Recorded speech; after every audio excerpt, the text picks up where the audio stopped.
Two technologies are quietly reshaping the future of naval warfare, and they're both terrifying in very different ways. One is hypersonic missiles, weapons that move so fast you don't intercept them. You just hope your system guessed right in time. The other is directed energy, weapons that don't fire metal, but fire electricity, microwaves, and light. And right now, the two nations racing to master both are the same two nations locked in the most dangerous strategic rivalry on Earth, China and the United States. For years, China has been sending signals, not always with words, but with launches. In August 2020, the Chinese People's Liberation Army Rocket Force fired multiple ballistic missiles into the northern South China Sea. Officially, it was an exercise. In reality, it looked like a rehearsal, a simulated anti-ship strike. And if you understand what those missiles represent, you understand why the US Navy took it personally. Reports pointed to two specific missiles, the DF-21D and the DF-26B. The DF-21D, often nicknamed the Carrier Killer, is a medium-range ballistic missile with an estimated range between roughly 600 and 1,900 miles. The DF-26B is larger, longer-ranged, and far more flexible. An intermediate-range ballistic missile believed to reach about 1,800 to 3,500 miles. That matters for one reason. In a Taiwan scenario, these missiles are the core of China's anti-access strategy.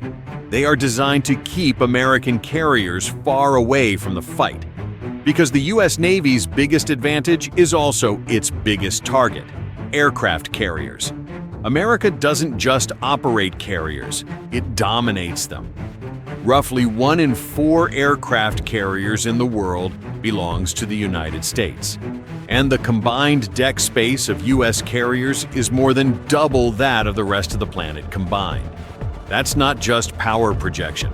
That's global control of the air, delivered by floating cities. And China knows it can't match that fleet ship for ship anytime soon. So, instead of building equal carriers, China builds missiles designed to erase carriers. And these aren't old-school ballistic missiles anymore. Both the DF-21D and DF-26B are believed to carry warheads capable of extreme speed and maneuvering. In other words, they're not just fast, they're unpredictable. A missile that moves at hypersonic speed is already difficult. But a missile that moves at hypersonic speed while maneuvering? That's the nightmare. Because traditional air defense is built around one concept, prediction. You detect, you track, you calculate intercept, and then you launch a missile to meet the target at the perfect point in space. But hypersonic threats try to destroy that logic. They compress reaction time. They change their flight path. They slip into altitudes where radar coverage becomes imperfect. It's not just a threat to one ship, it's a threat to America's entire strategy at sea. So the US Navy has been hunting for an answer, a defense system that can scale, react instantly, and avoid the brutal math of modern warfare. Because right now, even when the Navy successfully defends itself, it still loses. Here's why. In today's conflicts, the most common attacks often don't come from a $10 million jet. They come from a cheap drone. A drone that might cost $1,000 to $20,000. Yet the missile used to shoot it down can cost hundreds of thousands to millions. That's not warfare, that's bankruptcy by defense. The Red Sea became a real-world example. Low-cost drones and cruise missile threats forced US and allied ships to respond with high-end interceptors. It worked, but it exposed a vulnerability no one wants to admit. A modern Navy can be financially exhausted by cheap weapons. So now the US Navy wants something different. Something that doesn't fire a $2 million missile to stop a $2,000 drone. This is where the Meteor project comes in. Meteor is the Navy's attempt to build a new kind of defense, a high-power microwave-directed energy weapon, also known as an HPM system. And unlike laser weapons, which typically focus a tight beam of light onto a target, a microwave weapon attacks a target's nervous system, its electronics. Instead of blowing a missile apart, it can disrupt guidance, sensors, control surfaces, communication links, everything a modern weapon depends on to function. Think of it like flipping a switch inside the enemy weapon mid-flight. And the biggest advantage? Flexibility. Microwave weapons can create graduated effects, meaning they could potentially jam, disable, or fully destroy electronic systems depending on settings and power level. That makes them more controllable than kinetic weapons, and in some situations, even more practical than lasers. There's another advantage. Some HPM systems can emit a wider beam than a laser. That means, instead of taking on one target at a time, they can affect multiple targets at once, and that turns HPM into a potential swarm killer. If this works at scale, it changes the entire equation.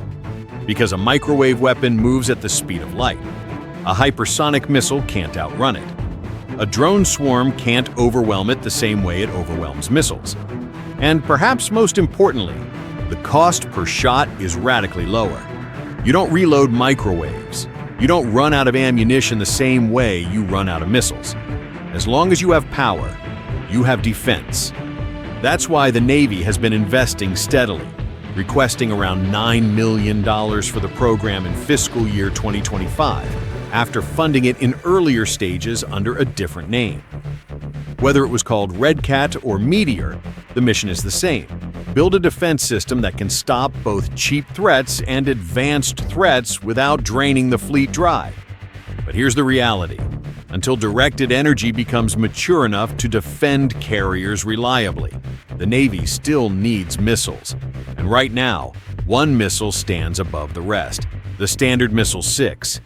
The SM-6 is one of the most versatile weapons in the U.S. arsenal, capable of anti-air warfare, terminal ballistic missile defense, and even anti-ship strike roles.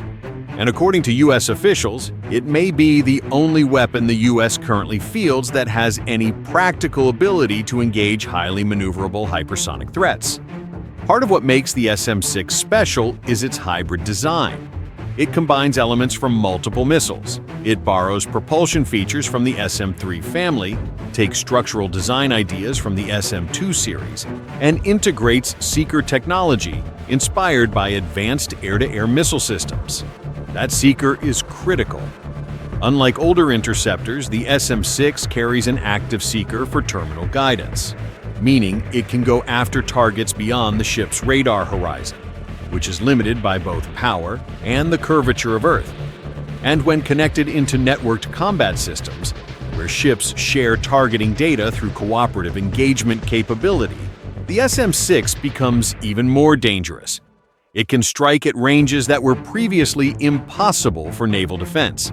In testing, it has already set records for long-range anti-air engagements, showing the Navy isn't just building a shield, it's building a layered kill web. The SM-6 itself is a serious weapon. About 1.6 tons, carrying a 140-pound blast fragmentation warhead, driven by a two-stage propulsion system capable of reaching extreme altitude, even touching the edge of space, and speeds around Mach 3.5, fast enough to outrun most aircraft ever built. With all that, it's easy to assume the SM-6 is the final answer. But it's not, because missiles still have limits. Limited inventory, limited reload capacity at sea, limited ability against massive swarms, and they are simply too expensive to fire endlessly. That's why the future won't be one weapon replacing another. It will be combination warfare. Missiles like the SM-6 handle the hardest targets: high-speed threats, long-range intercepts, complex trajectories. Directed energy systems like HPM weapons handle volume, swarms, low-cost threats, electronics-based kills. Together, they create something the Navy has been chasing for decades. A defense system that doesn't just protect ships, but protects the entire strategy of naval dominance. Because if China's ballistic missiles are designed to end the era of the aircraft carrier, then Meteor is part of America's answer. Not to survive one strike, but to survive the next century of war. And in a world where threats are cheap, fast, and smart, the only way to stay dominant is to defend at the speed of light.